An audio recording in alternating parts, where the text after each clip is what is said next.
James is writing a complicated equation on his board. He reads back his book and, feeling frustrated, he starts to talk to himself. The garage suddenly opens and daylight floods the garage. A woman with dark skin and shaved hair greets him energetically. The woman is Courtney, James' fellow scientist. She comes to his place for movie night and tells him that his food is getting cold. James is reluctant, but he is not able to refuse. James eats in the kitchen hurriedly. Courtney asks him to choose a movie to watch, but he talks to her about how close he is to his research. Courtney discusses his miscalculations and a way to help him. She invites him to move to Switzerland with her because there will be better opportunities for him. However, James does not want to and tells her he could not care less if she moves there. Courtney packs up her food and tells James that they should just have a movie night tomorrow. She leaves his house irritated. James hurriedly goes back to his garage and starts working on his research again. The garage door is open. His sister, Meredith, is sitting out watching Courtney leave. She is going to lecture him about Courtney, but James immediately dismisses the topic, saying that he is busy with something important.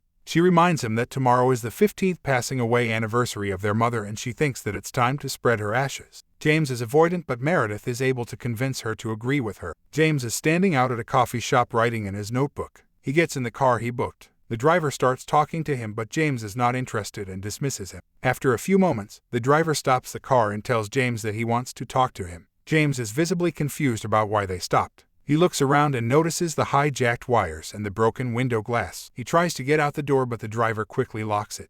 James jumps out the window and runs as fast as he could away from the car. The driver calmly gets out of the vehicle and calls for him. James ends up in a fenced-up alley. He tries climbing the fence, but he lacks the ability to do so and yells for help. He runs back the way he came from, but the driver is already there. He climbs on top of a truck to try and reach a nearby balcony. He jumps and lands back down on a pile of garbage bags. He decides to rush the driver, but the driver takes out a taser and uses it on him. James wakes up sitting in a chair in his garage. He sees the driver sitting across the table. The driver wants to talk to him, but he knows that James is going to run, so he activated the magnetic cuffs he put on James to pin him to the garage door. James screams for help as the driver approaches him. The driver starts explaining that tomorrow he should not submit his time travel research proposal. It will cost him to lose all the people he cares about, and he will end up miserable and lonely in the future. The driver introduces himself as James himself from the future. James does not believe him and thinks that his sister is only playing him. James tests the man claiming to be him from the future. Future James tries proving himself by telling him about their research and some things that present James does not know. However, James is still skeptical about him. Future James tells him that he knows that he and his sister are keeping the same necklace with their parents' ashes. James still does not believe him and tells him to leave. With this, Future James gets frustrated and forces James to believe him. Meredith suddenly enters the garage and calls for the authorities. Future James tells him where to find him and hurriedly leaves the house. A police officer arrives and interviews James and Meredith. James does not want to press any charges, so the officer just gives him her contact details. If he changes his mind, then she leaves. The next morning, Courtney picks him up and tells him about there will be an announcement at work and they need to hurry up. James remembers what his presumably future self told him last night, and it checks out with what is happening that day. The two of them arrive at the office and hear the announcement he was told about. James could not believe that what the man told him last night actually happened. He is sitting in his office contemplating how he will present himself to the professor, whether or not he should tell Courtney about what happened last night, and if he should meet with his future self. James decides to go to the place where his future self told him where he would be. He enters the abandoned building and goes upstairs. He has not gone too far when the man suddenly calls him from a room. He helps him prepare his meal and asks him about what happened to them. James is amazed about what he had discovered in the future, but future James believes that it was not worth it with how much time he lost in the present. 12 years from the present, James and his supervisor Dr. Rowley were able to send him back in time. However, he cannot time travel to the future, so he just has to wait for the time to catch up with the present. He learned to live in isolation, waiting to come to the present. James is excited about what he will be able to achieve and claims that it is what he wants. Future James tells him that he came back to that present time to stop himself from pursuing his research because it will ruin all the other aspects of his life, including his family and relationship. James reasons that he could balance his life and his work. Future James reluctantly agrees with him and tells him that if present James can do that, then he will vanish from existence. Future James drives them to the lake where he agreed to meet with Meredith the night before. James gets out of the car, then his future self leaves him. He stares at the lake for a moment but decides to leave. Meredith arrives at the lake and did not find James there. She spreads the ashes of their parents by herself. Back at home, James and Courtney are watching a movie together. Future James suddenly enters and Courtney is confused that he knows her. Future James introduces himself as James' uncle, Jimmy. They talk a little bit and decide that they just catch up with one another. James did not want him there, but Jimmy believes that he should help James. He notices that James is still wearing the necklace where their parents' ashes are in. The three of them prepare a huge meal together. They catch up and share their stories during dinner. Courtney and Jimmy are having a good time talking. James looks displeased as he watches Courtney and his future self. Jimmy excuses himself and Courtney hugs him before he leaves. James accompanies Jimmy out of the house. He could not believe how easily Jimmy was able to connect with Courtney. Jimmy tells him that all he got to do is listen to her and be there in the moment. James still does not know how he could tell Courtney how he feels about her. Jimmy assures him that he already knows what will happen if he did not do it. She will move to Switzerland while he will get so absorbed in his research that they drift off. James comes back inside to talk to Courtney. He tries to awkwardly open up the conversation about their relationship, and Courtney is willing to give their relationship a chance. They decide to have a date tomorrow night. Jimmy snuck on the back and is lying on the couch. James is proud of himself, but his future self is still in his present, meaning that there are still things that need to be done. The next morning, James and Jimmy spend time in the park to meditate. Jimmy teaches himself how to meditate and be in the moment. They eat some hot dog sandwiches afterward. Jimmy asks him why James ditched Meredith yesterday at the lake. He tells James that he knows how much he wants to meet his parents again.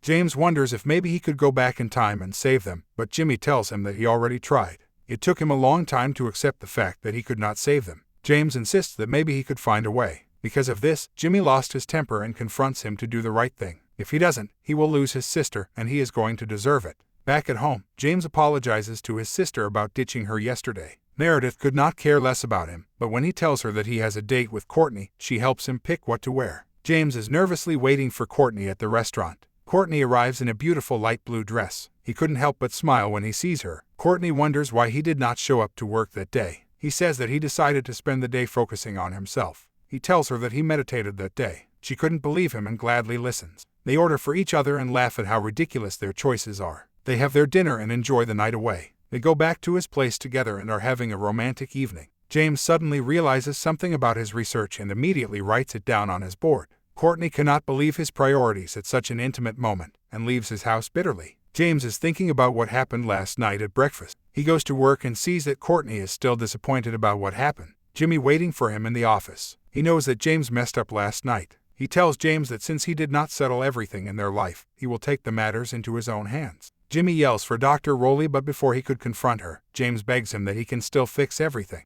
Jimmy agrees with him for the meantime and leaves the office. That night, James and Meredith go to a bar and drink the night away. When they are both drunk, James tells her about everything that happened involving his future self. He believes that he could settle everything, but Jimmy is in his way. Meredith suggests that they need to get him out of the way so James can do things his way. The two of them contact the officer and bring her to the place where Jimmy is staying. Two police officers bring him out of the building cursing at James. He watches as they bring Jimmy into a police car and take off. The two of them enter the abandoned building. James looks for his research notebook and finds it burned in the oven. They sober up in a Chinese restaurant. Meredith invites him to continue their fun night, but James wants to go back to his office to try and fix his life. Meredith confronts him that every time she helps him, he leaves her after. She gets into the car she called and leaves James alone.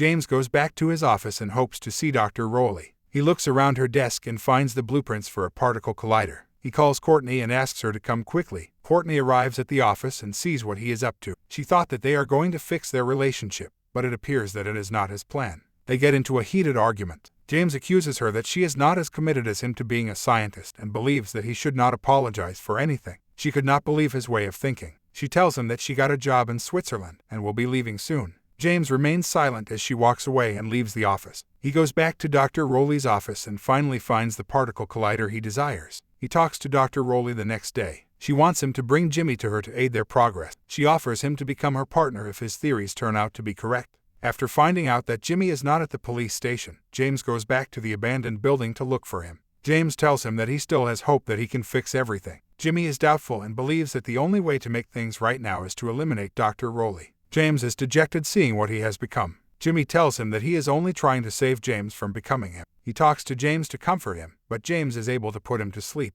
Jimmy wakes up tied to a chair. Dr. Rowley arrives and is in disbelief at who she sees. She thinks that James is desperate and is trying to fool her. Jimmy tells her the things he knows about her to prove his identity. When she finally believes him, he tells her that she could save 12 years of her life with his help. Knowing that Jimmy has ill intention, James tries his best to stop the doctor and convince her that they don't need help from the future, they could just figure it out themselves. Dr. Rowley leaves the building. James insisted that this is his life, and he will live it the way he wants to. He unties Jimmy and leaves him alone. Jimmy goes to the office and tells Courtney the truth. She couldn't believe that he kept it from her. She wonders if he is his future, but he tells her that there is so much more waiting for her future than a 60-year-old time traveler. Courtney does not want to know more about the future. She hugs him and leaves him be. Jimmy becomes angrier about what he let go. James calls Courtney to invite her to Dr. Rowley's press conference tomorrow. She rejects him and says that she is leaving for Switzerland tomorrow. James is dejected. Courtney tells him that she already knows about Jimmy. He says that he wanted to tell her, but then she drops the call. James arrives at the press conference. Dr. Rowley is complimenting him and their future work. She wants them to achieve their goal in a shorter time span since they already know that it will work.